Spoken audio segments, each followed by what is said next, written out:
Happy Friday, everybody. Welcome to the final episode of Tech Backstage this week. I am joined today by Fox Bonilla, co-founder and CTO at Baltu Technologies. Fox, how you doing today?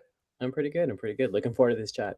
Yeah, man, I'm really excited about this one. I think you guys are doing some really cool stuff over at Baltu, and one of the things that we always like to talk about on this show is like future tech and roadmaps and stuff. And you guys we usually save it for like the last 5 minutes of the show, but I think we're just going to end up talking about it the entire show today. So I'm really Love it. excited about that. Love it. So cool, dude. So before we dive in and talk about digital twins and AR, VR, metaverse workforce training, a little bit about yourself, your background, and how you came to co-found Baltu. Yeah. So I grew up in DC. And so I spent about 12 and a half years working, developing data visualization systems and software for NASA at NASA headquarters. And Awesome.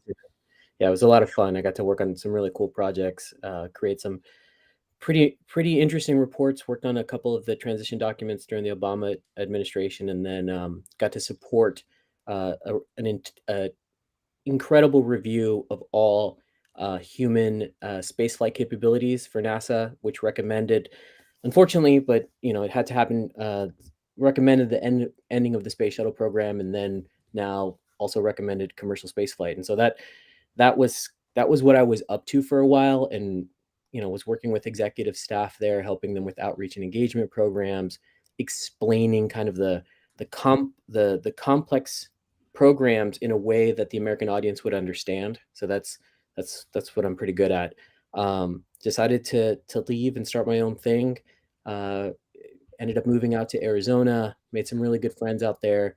We decided to start a company really focused on immersive technologies. Our initial focus was really around augmented reality and virtual reality, but we quickly realized that to really answer the mail, to really understand the problem and address it, we were going to need to spend some time in factories and on factory floors and reviewing what the current state of the American workforce was. Right. Our focus is really kind of on automated systems, and so robotics, semiconductor fabrication, green tech, really cutting edge stuff. Hmm. And so we realized that having a tool in hand that can do some really awesome stuff immediately available to a worker rather than trying to train them over a couple years was the right way for us to address it. And so we started building our software called SuperDoc, and that's been the product we've been building essentially for the last couple of years. Um, Cool. yeah, And you've been in this kind of like immersive space for a little bit now, right? yeah, almost 2 decades. Yeah, Yeah. doing AR, VR type of technology, 3D immersive tech, that kind of thing. See, I love that because and like I'm always talking about how everybody's like talking about the metaverse and blockchain and like, oh yeah, there are these new technologies, and I'm like, guys, we've been building 3D games on Unity forever. Mhm. This is not new. You guys just reskinned it and rebranded it. So it's so cool to like sit down and talk to somebody who's actually already been working in AR and VR for like you said, almost 3 decades. And and that's a really good point because my background really is in games, like, and Mhm. not even formally so. That I was actually in advertising, and then taught myself how to code. Had some really great mentors in that space, and then got a really great break early in the 2000s to start using game engines for data visualization, and Awesome. that's when my career took off. So it's really my love of games that has led to this career that I'm on now. I want to just take a quick pause and give a shout out to my mom because she had us on like the 1 hour of Nintendo a week plan because she's a PhD in educational psychology and she thought video games were going to melt our brains. So, mom, if you're listening, um, Just, Fox here, like this I is can vouch for it. yeah, this is where gaming goes, mom. So, anyways, no, I just wanted to say that because that's such a great point because even with video games too is like they've been around for a while, but when they first came out, nobody really understood what the Mhm. implications were. And I just love the idea that video games and these immersive environments and AR and VR can actually be used as an educational tool as opposed to just entertainment, right? So they're so much more powerful than people give them credit for, and I think they lead to really productive things when implemented correctly, right? Yeah, there's a term that is commonly used, which is just a multimodal approach, which just simply means different types of media and being able to present that in different ways. So human beings, right? There's no silver bullet for teaching a human being how to do something. Yeah, Uh, right. One of the like our North Star, right? Our what we're trying to do. I had an early conversation with our CEO and one of the co-founders of the company, a really good friend of mine, and he's got 3 daughters. And he said, I said to him, "What are we doing? Like, if we're not doing AR, VR, specifically stuff, like what's the platform about?" And he goes, "All right, I want my 6-year-old daughter to be able to fly a 747 using nothing but an iPad. Is that possible?" And I said, "Yeah, I think with a few years, I think 3 to 5 years, probably a couple $1 million worth of work, I think we can get there." And that was about 2.5 years ago. And I would say that we're well along uh, in completing that task. I see myself as a tool maker, and I work with my coworkers to identify what are the absolute best tools to educate people as fast and as efficiently and effectively as possible.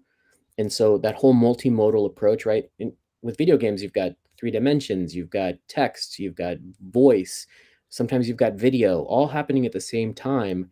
And in many cases, people are being thrown into environments that are foreign to them. They've never seen them before. So Right. it really kind of addresses the types of problems very similar to new employees, right? If Yeah. a new employee is walking into a factory that's being run by robots, that looks a whole heck of a lot like modern video games. Yeah. And so we're trying to see what is the correct mixture of modalities for teaching these folks, some of which may never have graduated high school, some may not even speak English. And so, what are the technologies available to us, whether they're augmented reality, virtual reality, machine learning, that can address their concerns or their questions in real time faster than it would take a normal subject matter expert? Because Right. that's been kind of the issue in the American workforce right now. We're very, very, very low on subject matter expertise, and so last I checked, I think we're short about 100,000 people in advanced manufacturing, like that we need today. And Right. so, how do we Yeah. get those people trained up? Because the folks that would train them are overloaded as well. So, is there a Yeah. way of capturing that knowledge and then displaying it out? And that's kind of where the digital twin thing came up. Hmm. We have Yeah. to like scan objects and record people in 3 dimensions, and trying to do it as efficiently and as inexpensively also, because like we know that companies don't have $1 million. Most companies, there are a few. Most companies don't have $1 million to drop on their workforce development initiative. Right. Yeah. So how do we do that with an iPad? Yeah, no, and I think that's a great point. And I think we blew right past introducing the topic, which, like you said, is digital twins and using immersive technologies to explain complex concepts. Train anybody to do anything. The thing I love about this, because we're talking specifically about factories and manufacturing right now, right? I remember like one of my first jobs was working in a precast concrete building fabrication Mhm. plant, Yeah, and I remember my onboarding was I went and sat in the conference room and they put a tape on the TV, and like you just watch the tape on the TV, right? And I can think of very few ways that are worse than that to learn what it's like to be moving buildings that weigh, you know, yeah. 50,000 or 100,000 pounds using cranes. Like that's like the least Mhm. effective way to do it, right? Yeah. So like talk us through this a little bit, because one of the things, like you'd mentioned one thing about people learn differently. Some people learn reading, some people learn watching videos, but I think by doing, I, Mhm. I think a lot of people can get on board with actually being able to do things, but also you may not want to just like throw them out on the factory floor without any training, right? So walk us through a little bit of that. How does working with SuperDoc work, and how can you guys help get people trained up on sometimes really dangerous situations before they actually get into those situations? Yeah, that's a really great question. So they're kind of two different approaches that can be complementary to one another, but I'll explain both. One is there's this idea now that's been gaining traction around micro credentials. So rather than going back to get your associate's degree or a formal 4-year degree, how can you get into the workforce in a way that gives you enough information and so to do the job that you're going to start doing? So this micro credentialing thing, we've connected with an organization called SACA, which is really creating curriculum around advanced manufacturing. And we've been training a recent cohort over the summer. We recently got a young man who was in rural Arizona a job at a semiconductor plant after about a month of training.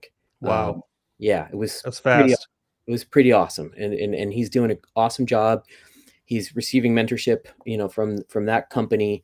So that's one approach, right? Kind of a formalized curriculum, remote. I think after COVID, we're all aware that like kind of meeting people where they are and along their schedule is going to be really useful for getting people the information that they need. The other side is, so once they're on the job, how do they have any context for the environment that they're working inside of? So let's say this gentleman starts on his first day and he can reach either into his pocket on his phone or onto the company-wide tablet and look up literally the machine that he's needing to service, because his job is not going to be to take it apart and put it back together. That's just not really what happens in advanced manufacturing. It's more like maintenance and making sure that it's up, because Right, uptime in semi is like it can be millions of dollars an hour if a machine is down. right. And so the idea is looking it up in SuperDoc. In most cases, it's a button or two sequence, making sure that that's documented, that the subject matter expert has put that sequence in there, either watching the video, reading it, maybe watching an animation. And this is kind of where the digital twins come in, where you can, regardless of the industry, pretty quickly now scan an object using a mobile device. So most modern iPhones, all the new iPads, you can literally walk around an object and create a digital twin of it. Hmm. The digital twin with augmented reality, if I'm holding the iPad, can be placed in my environment. So let's say tomorrow I'm going to go and service a machine or maintain a machine. I could literally pull it up on my phone and instantiate it in my room before I even get to work. Or let's say I don't know what that machine's supposed to look like, although with our software, you've got pictures, you've got videos, that kind of thing. Let's say I'm not in the right room or something's going on. Um, I can project the augmented reality object right next to me and walk around it so that I understand and kind of ease that anxiety of not knowing what buttons am I supposed to press, or what is the machine even supposed to look like. Right.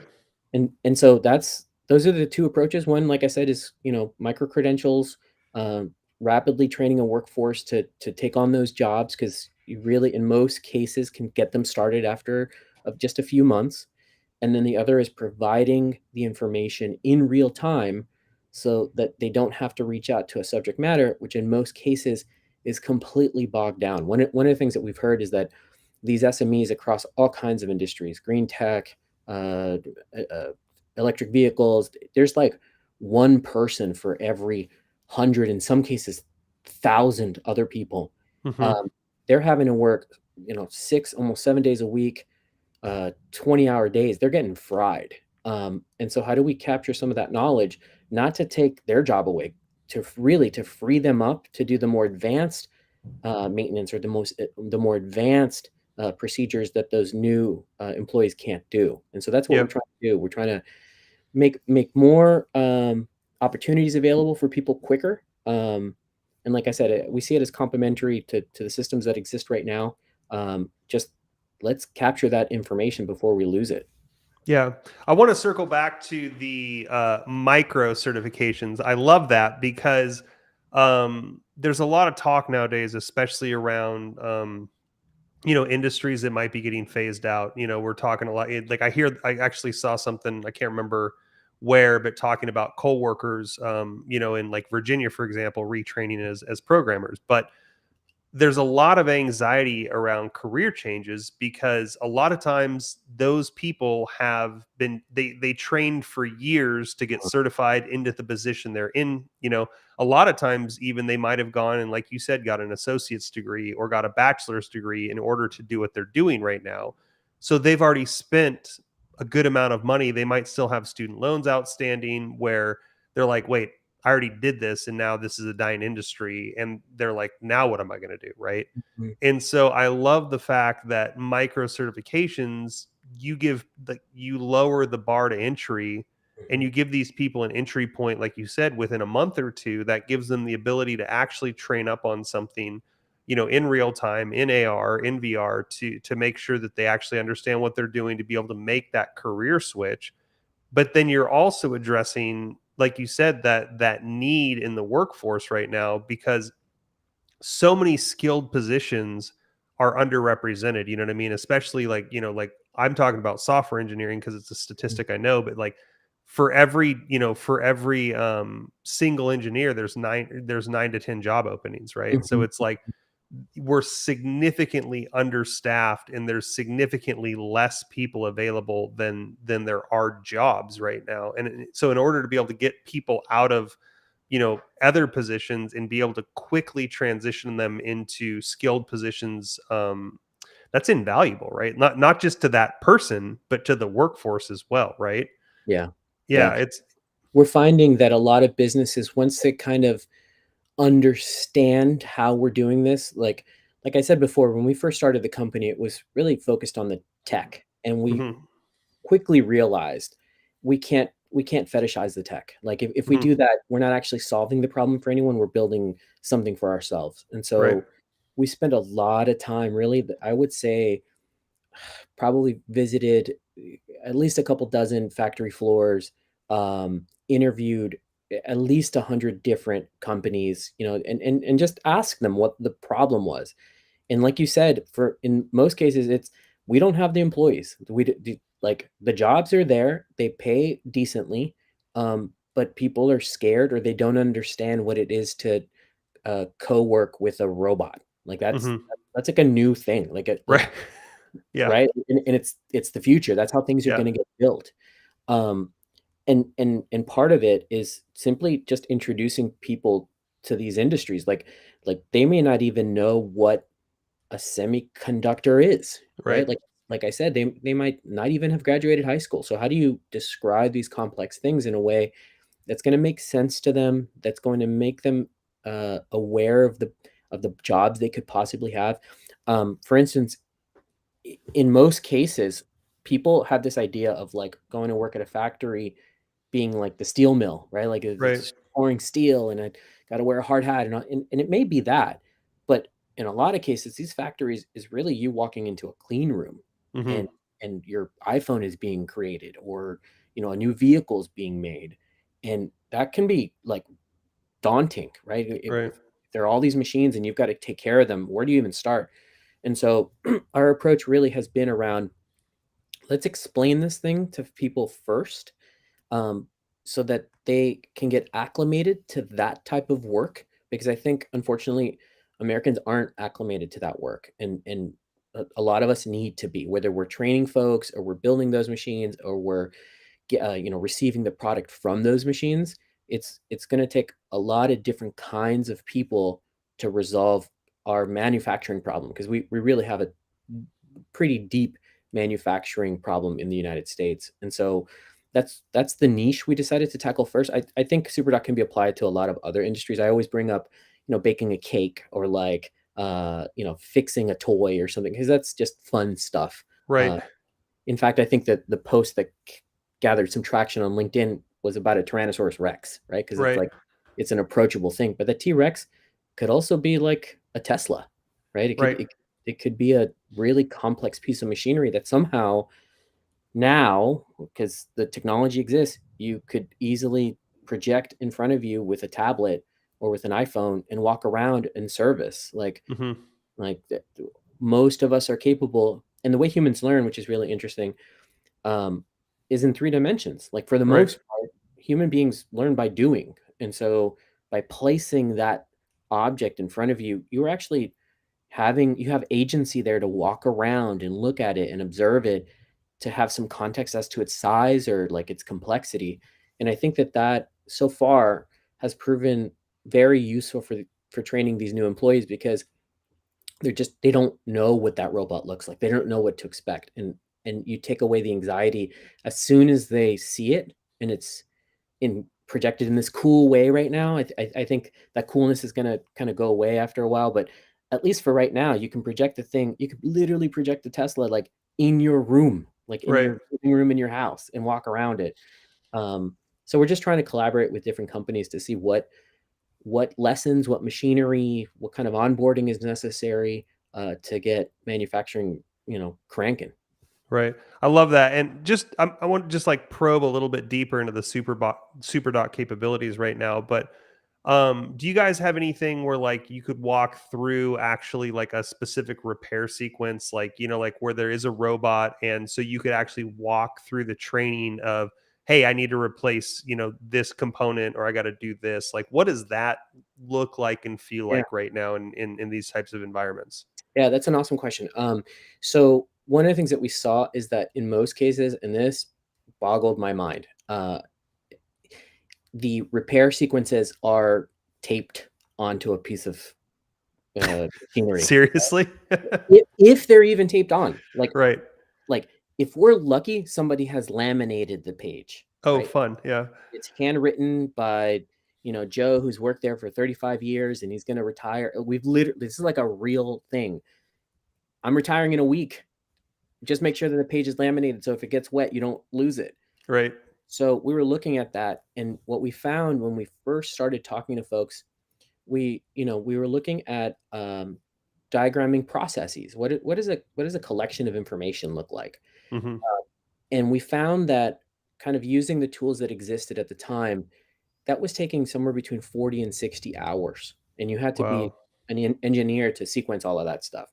So we're like, no, no, no, no. Like we got to be able to do this like in hand, give it to Joe so he can do it as fast as possible. We've gotten that sequencing, like that 40 to 60-hour sequence event, down to about 4 hours. Wow. So that was the first part. Let's make a tool so our editor allows you to drag and drop and connect things. Like, it's oftentimes there was assumptions that we were making, and oftentimes this assumption I think is made in the software world that, oh, it's linear. It's step 1, step 2, step 3, step 4. Right. Actually doesn't work that way. Like it's non-linear. It's more like choose your own adventure. Mhm.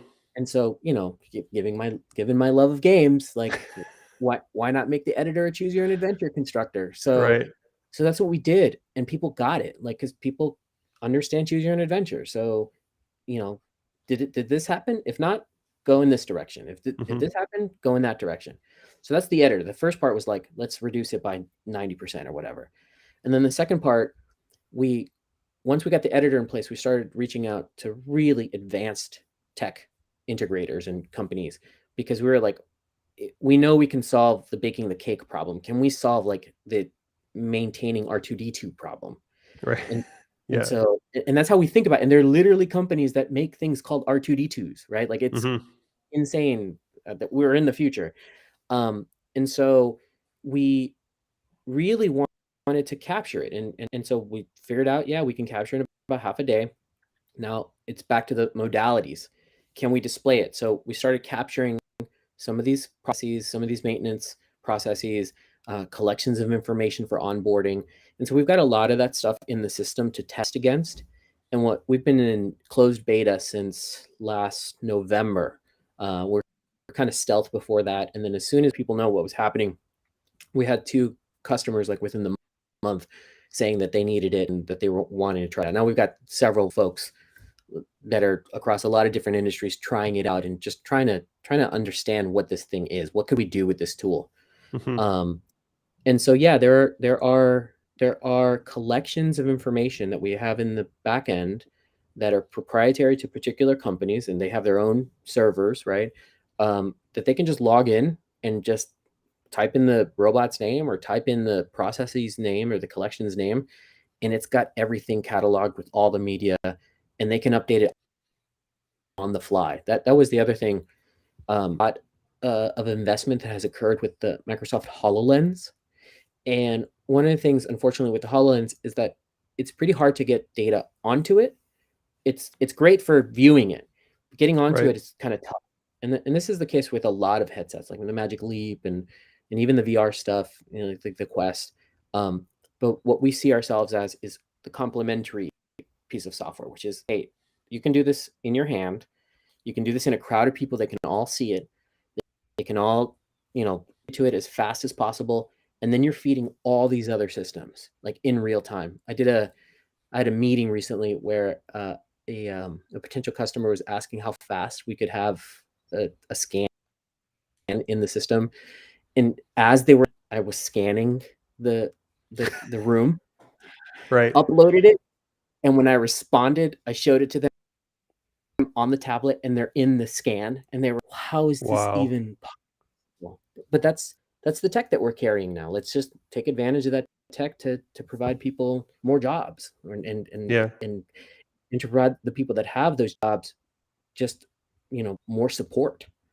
Yeah. No, that's incredible that you can do it that fast.